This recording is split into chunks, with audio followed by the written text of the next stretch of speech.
Oh, hey guys. So, I will slowly be turning this more into like this little corner here into like a studio. I get like an actual mic, sound quality's not as good back here, bouncing off probably off the tote or whatever behind. Also, the totes aren't there. There's nowhere for me to prop the mic up. Oh, here comes the cat. So, you gonna come say hi? You gonna come say hi? Well, come on. Come on, hurry up. Let's go. Come on. He's taking a sweet time. Come on. Yep, there you go. Alright. Oh. He says hi. As he says nothing. But making this a studio back here in a sense. All the stuff behind there holds up the phone right now.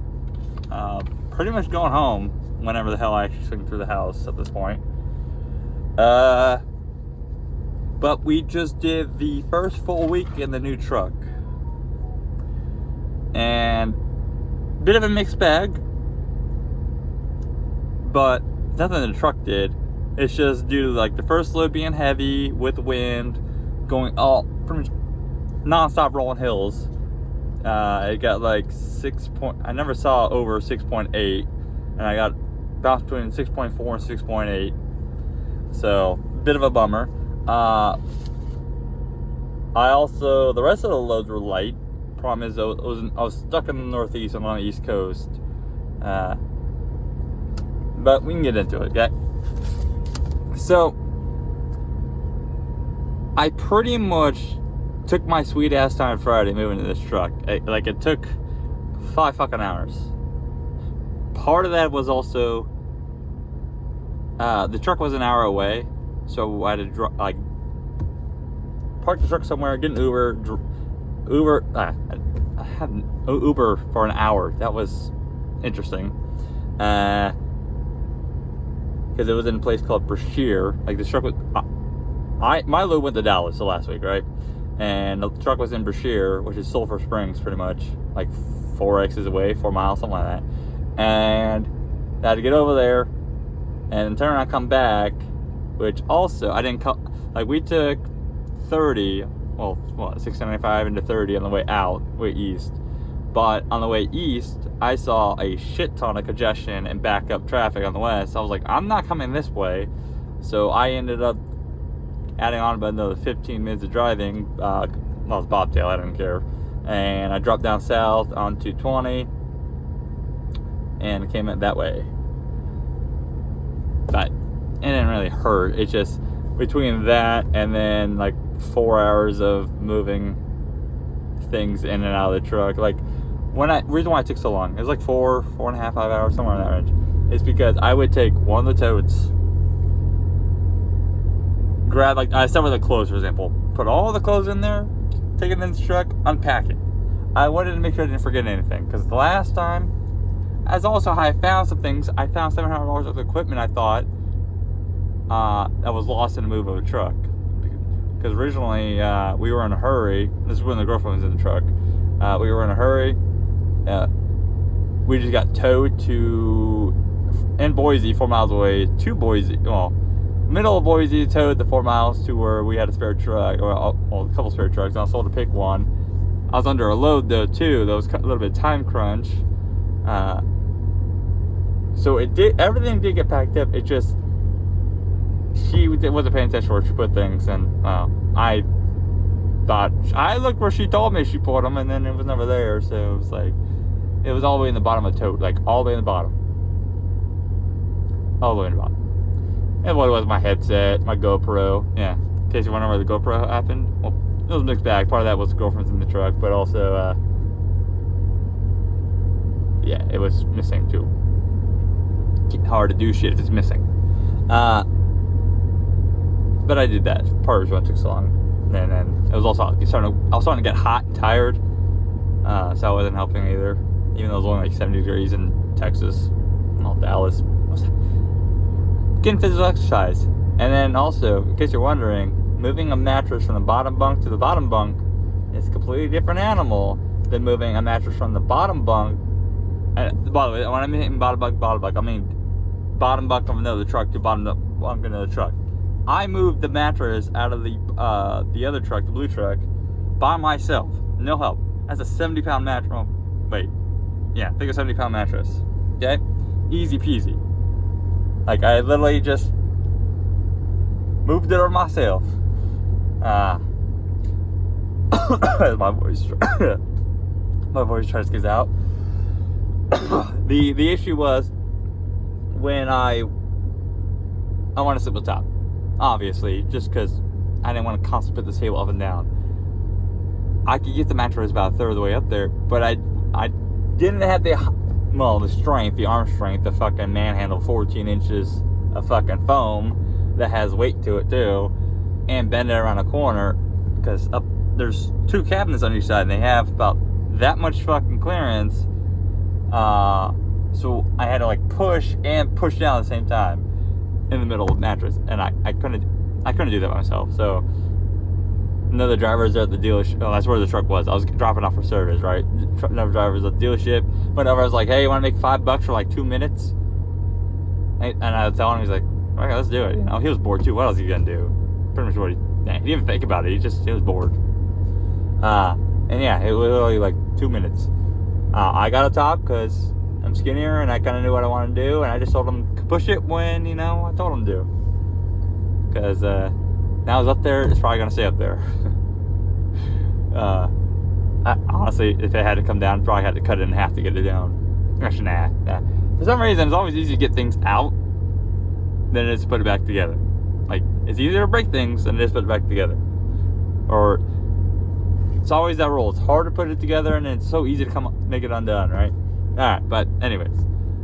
So, I pretty much left Friday just solely for the truck, and then just relax. I was planning on relaxing more than fucking like 5 hours I got, but whatever. But I found a load, picks up Saturday, from Stevensville, Texas, a Shippensburg, PA. Now, keep that in mind, it's a weekend load, so you're kind of limited what you're going to get. You don't have much leverage during the week, usually. It wasn't actually a bad load, though.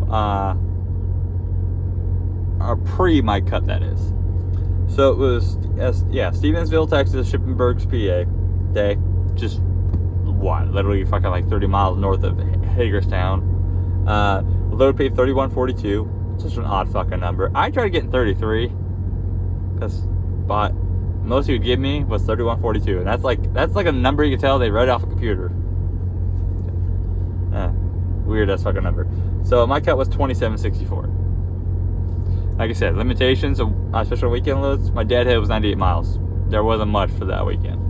Loaded was $14.46. Total $15.44. Helps, yeah, I was like to do math, especially knowing it's less than 100. But I don't even know how to read about that. $1.79. Not great.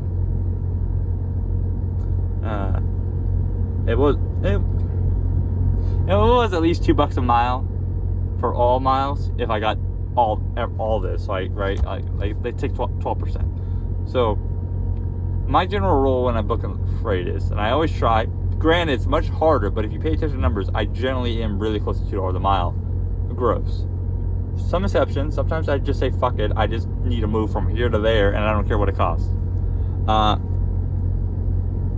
Is the gross always over 2, pretty much. But I also would want my cut to be over 2 also.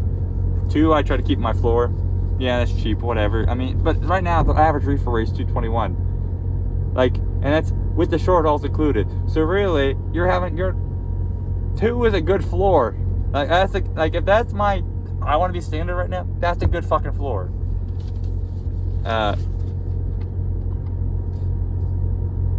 Because if you notice, the long hauls don't pay as fucking good, and the short hauls sometimes don't pay good. Like, they're a fucking joke too. Especially with Pennsylvania dying like the last couple of weeks for some fucking reason. Pennsylvania is usually 50 loads a day. At that one point, this is old news now, but 50 loads a day for Pennsylvania for reefer? What the fuck? Alright, but let's get back into it. So it was Schreiber to Schreiber, deja vu a little bit. So at least I knew who I was dealing with. And it was Sarah England Logistics, okay? 36 degrees continuous, and it was like, I rounded up 44K. It was 43,942. So it was supposed to pick up. The reason why, also once I found out it was Schreiber, kind of made me adjust a little bit. So this was supposed to be picked up Saturday, delivered Tuesday. Supposed to be. Picked it up Saturday, delivered to Monday. They're supposed to pick up 2100 on Saturday, delivering at like 0700 Tuesday. I got loaded at 0900 Saturday. I was like out by like 0930 for a full trailer. I called ahead because I was at the Walmart. It's kind of where I got the microwave, right? And then I found out, oh, the Schreiber up there is overnight parking. And usually Schreibers do. They're pretty good about it, except for like the one in Phoenix. It's middle downtown Phoenix, pretty much. You ain't gonna get parking. But I got up there and I was like, hey, I just walked in, you know. What else? Are you gonna tell me no? I mean, I showed up at 1400 Monday. I was like, do you like your load early? And they're like, pretty much they said, yeah, but he did it humorously. He's like, how much money you got? Type thing. I was all like, no, I just bought a truck, so not as much as I want right now. But yeah, he put me in the door and I was unloaded in like 30 minutes. So I had already drove 8 hours Monday, so I just said, fuck it, I'll find a load Tuesday, right?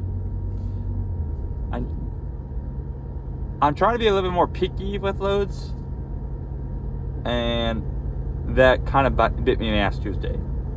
I could have got a load for $800 down in North Carolina, because I need to get the trailer to Texas to get serviced. And now the things have kind of like, half of my things have settled down. Now work on the trailer. We're getting there. Sat around all day Tuesday, and I wanted a day hop. I need to maximize my money, right? I could have got an $800 load down to fucking North Carolina. I asked for $1,000. They told me to go fuck myself pretty much. And as I was getting it down to like mid-9s, or up to mid-9s, down to mid-9s, however you want to call it, they covered it. I also don't like how brokers, I could literally be on the phone with a broker, kind of like working out a deal for a load, and somebody else in the background could just fucking be like, oh, it's covered. I just booked it. And they booked it for fucking like $700. Whatever. I get it. I fucking get it, but it's fucking stupid. Like, I'm literally on the phone with you. I mean, that guy called in after me. Like, CR England, by the way, they had to verify that I was able to book the load, and that took...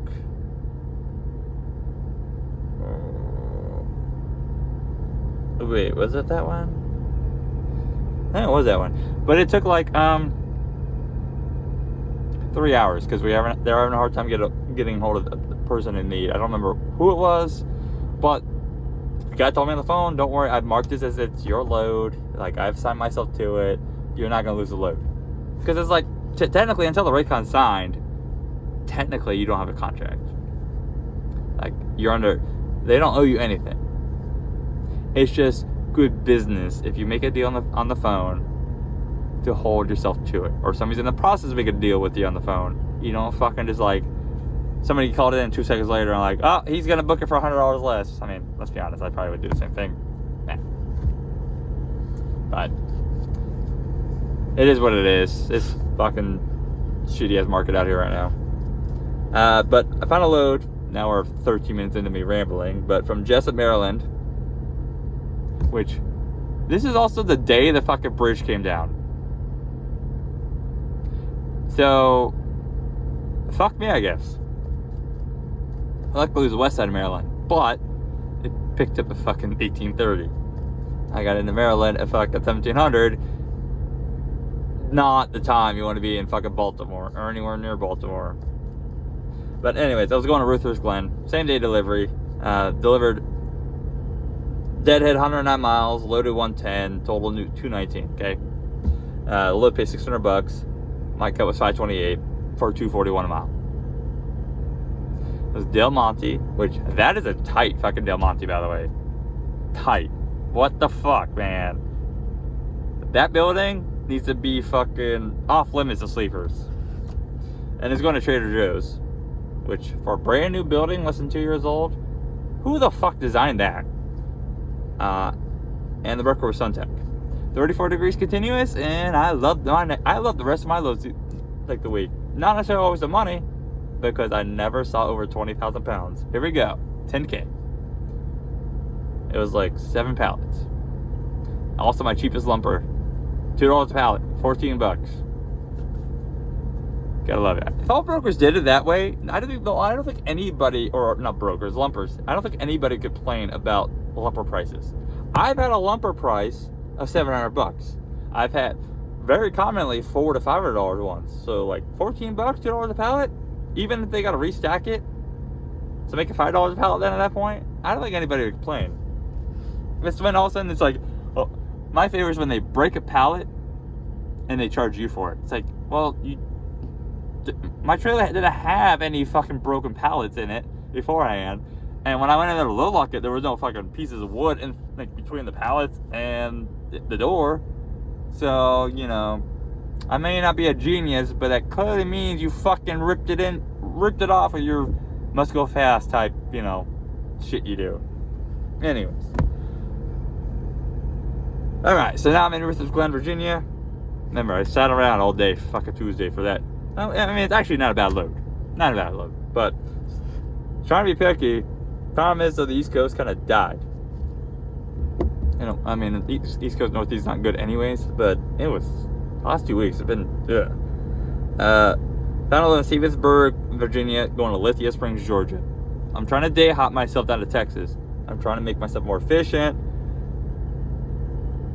but getting kind of shafted.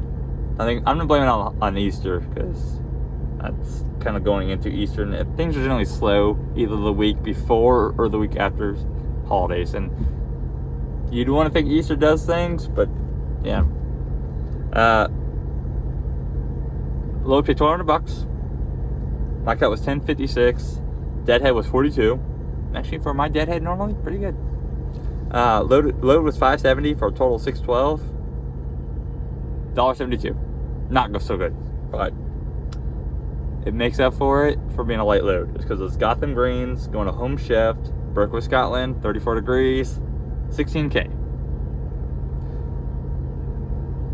Downside was I fucking had rain all day, so any MPG I was gonna get on this load, I lost like 1. I got 7, so I should have got 8.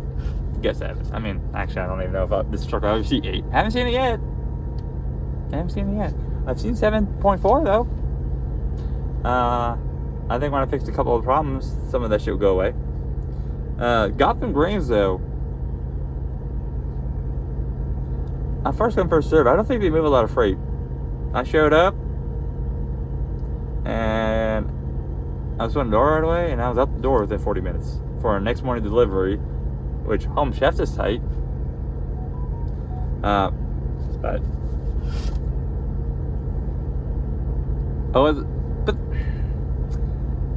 yeah, so now I'm in Atlanta, a place I've only been to twice since I've been with this company, because I don't fucking like Atlanta, and there's no reason for me to go there. Okay, when I say twice, first time I was literally just going through it.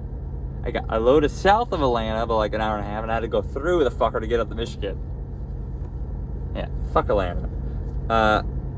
But found a load in Marietta, Georgia. Now this was a tanker load, but Marietta, Georgia, going to Indy. And this load was amazing. Didn't pay so great, but everything else around it made up for it. Well, except the shipper. Fuck the shipper. Paid 1,000 miles, or $1,000. By the way, if you notice, $1,200 for $612, okay? $1.97 pretty much right there, right? Like, something like that. 1,000, and you'll just remember the 1,000 number. My cut was $880. Deadhead was 28 miles. Well, if you're going from Lithia Springs, southwest corner to a northeast corner, you know. Load 529, also no day run. Total 557. So like I said, 1,000, 557. That one's not. That one's like $1 in like high 80s. I'm not doing the math off the top of my head, but you see what I'm saying. Like, I do try. It doesn't always work or happen, especially if you're running. Well, afraid out of Georgia, for example. Georgia's like Florida. Those Dow Chemicals.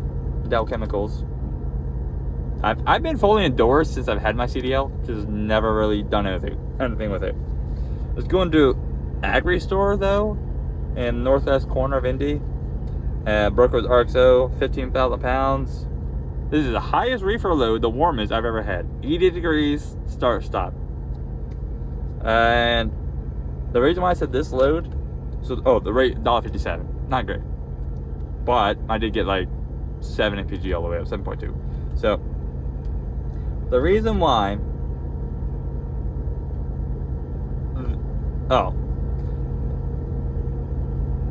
so the Maryland one was like 7 pallets. Stevensburg was, I don't remember, I think it was like 10.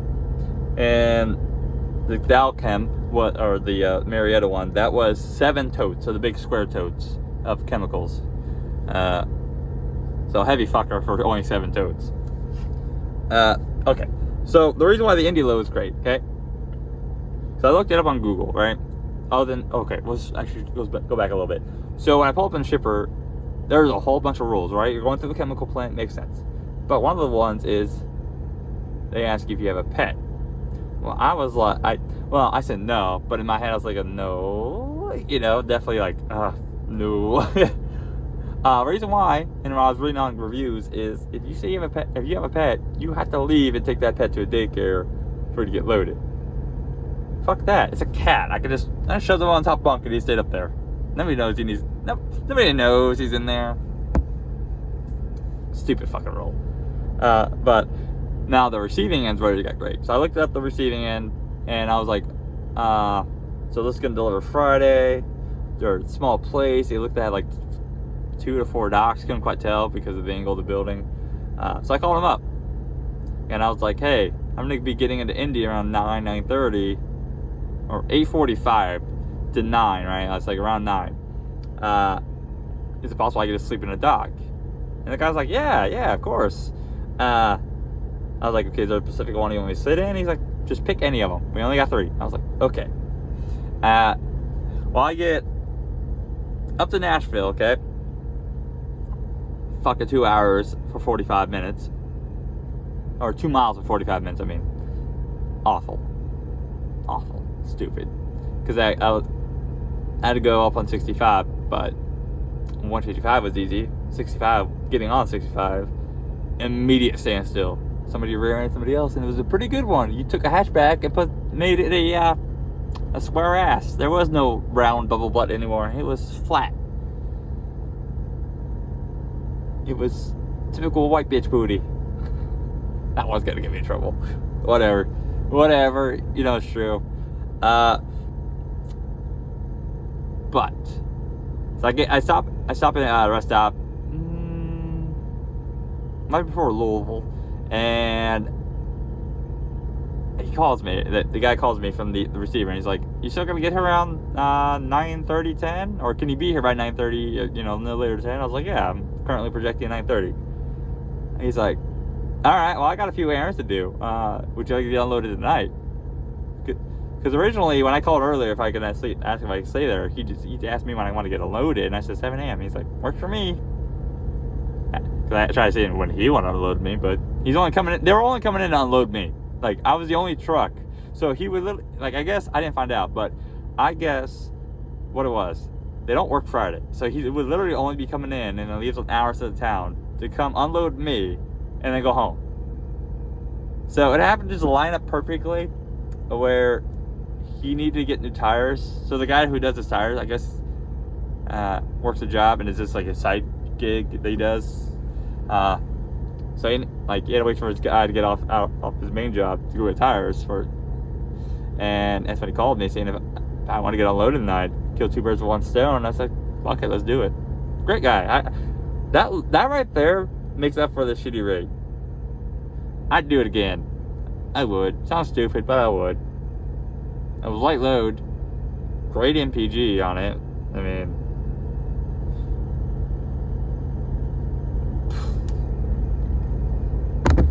a light load, even with the shitty rate, can make that shitty rate seem like a better rate. Because if if this load was like 40,000 pounds, and I'm getting 6 MPG, not so good, right? I didn't use any fuel in this trip. I didn't, because I'd already filled up before that. So like these. I'd already filled up like 2.5 times. Like all this was 2.5 times 2.5 times. To be fair, it's overfill, but I wasn't pushing the truck like yet. I was kind of learning the truck as I went, so that's part of that. But I'd already filled up. I didn't need to fill. Like, I got 400 miles into my next trip coming out of this week with the same amount of fuel. So I overfilled. So I didn't care. Like, this shitty rate was, yeah, it sucks. Like, but that's $1.57. If you're getting like 7.2 with light load, feels more like $1.80. Like, that's just, you may not agree with it, but what is what it is. For the weekly average, $1.87. Most of that was the 241.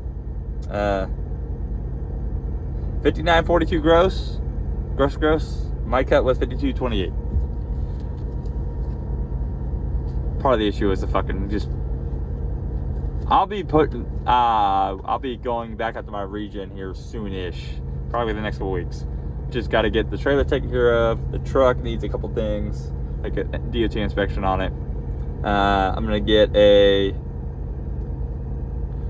don't know if I'm gonna do my bunk heater on there. I'm thinking about it, just to make sure, just get it out of the way. My fifth wheel, though, for some reason I just found out, won't fucking release. Like, it's seized up.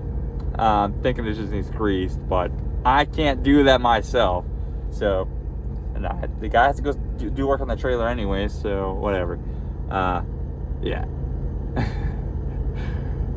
Found that out randomly today, but it is what it is, though. But it's going to be interesting as this journey goes along now. Next week's going to be an interesting one, because next week's going to be a short week because of fucking Easter, making stupid ass 2-day run into days.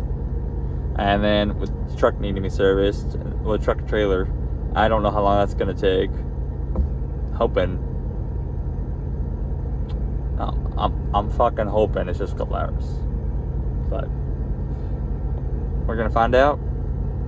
But the following week should be when the money starts going back up. Like, just skyrockets. Because I figured out this truck. Yeah, okay. This truck's solid. Mechanically sound, minor issues. But for a truck that's 400,000 miles on it, you expect issues. And honestly, not having mechanical issues, but all of it's just fucking fifth wheel, like, release, not letting go. Like, the handle seized. I don't know how to lock in it, but I don't know. It doesn't look like it has one on it. But I'm also a moron. I don't know how the fucking fifth wheel is. But it's Joust. I don't think they have a lock. Not that I've seen. Or Joust? Joist? Whatever. Joust? Whatever the fuck it is. Bunk heater? That one could just be because it's sat. I don't fucking know. I don't know. No, that one just somebody just manhandled the Thermo King controls. But yeah, I mean, could have much worse truck. But hey, you guys stay safe out there. Catch you next time. Bye.